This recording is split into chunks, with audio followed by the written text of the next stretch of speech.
I did my screencast on Remind 101. Remind 101 is just a cool, easy way for teachers to be able to communicate with their students and parents on a daily basis.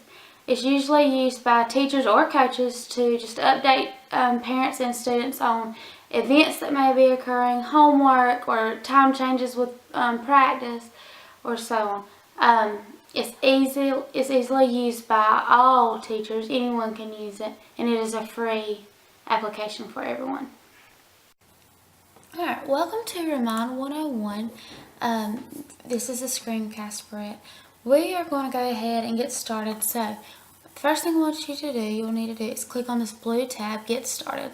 When you click on this blue tab, the Get Started tab, it takes you to something very similar to what you saw on that screen just a second ago.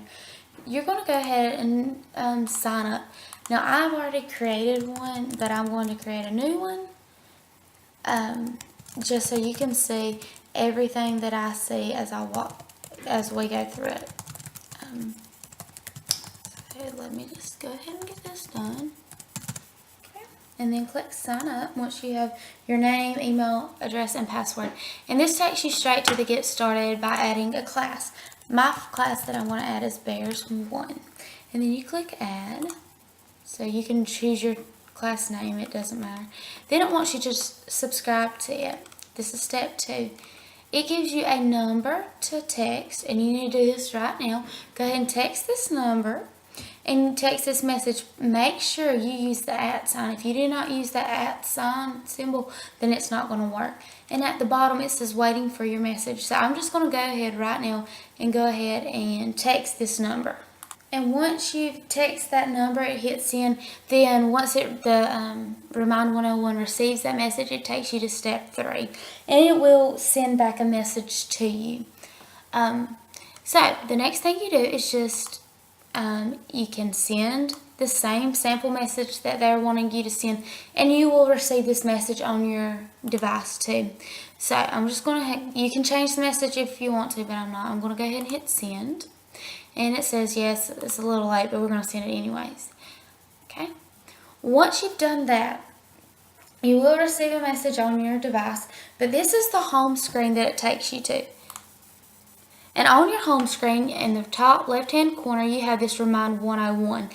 That little logo there, if you click on that, it will bring you back to your home screen every time. So if you accidentally click somewhere and end up somewhere you don't know where you're at and you want to get back to this page, click Remind 101 in the top left hand corner. Up under Remind 101, there's my class, Bears 1, that we added. And you can edit the class if you want to change the name or whatever. Then you can add a class right up under it. Now, in the middle, this is where you send your message, and this says 2. And if we had more classes, this would really apply, but we haven't added any extra classes yet. So we just have Bears 1. We could have Bears 2, 3, 4, and so on. But I'm just going to type a message that says, good evening. Now, when you type a message, you only have 140 characters to use. Cannot go over 140. It will not send out any more than 140 characters.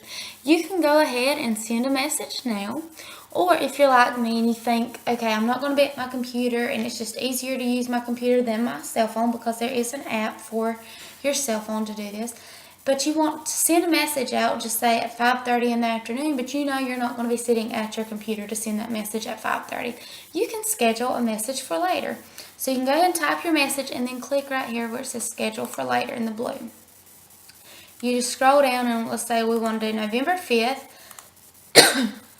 at 5:30 p.m. and then hit schedule. And as soon as it has scheduled that message, you can scroll down and it shows you the message down up under where you would type your message. Every message you ever send will be recorded and logged, and it shows you exactly what you sent. Like I was going to send good evening. It's scheduled for November 5th, 2013 at 5:30 p.m. And it tells you again in this corner when you're sending it and what class it's going to. This little pencil that pops up, click on it and you can edit your message. You could go back and type good evening, we will be reviewing matter in its state tomorrow in class.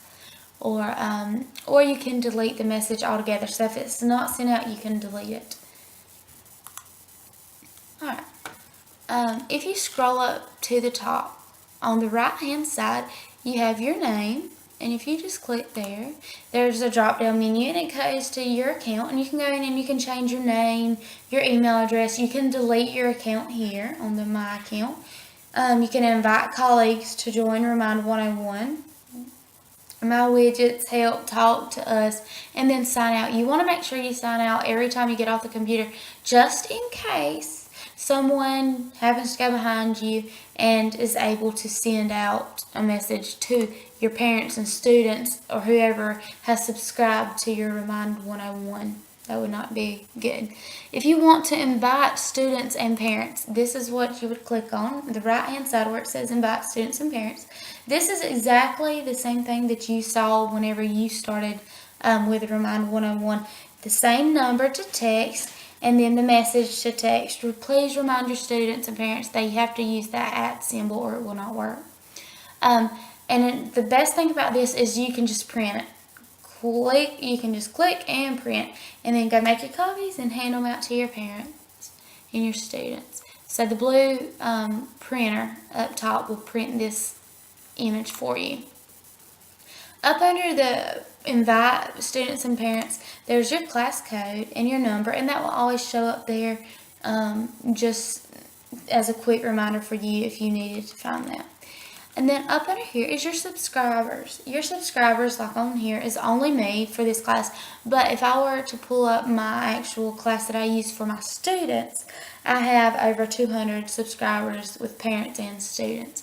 And it shows their names. And I have some that put Sally Mae's mom or John Doe's dad, and so on. You can remove the entire group of subscribers.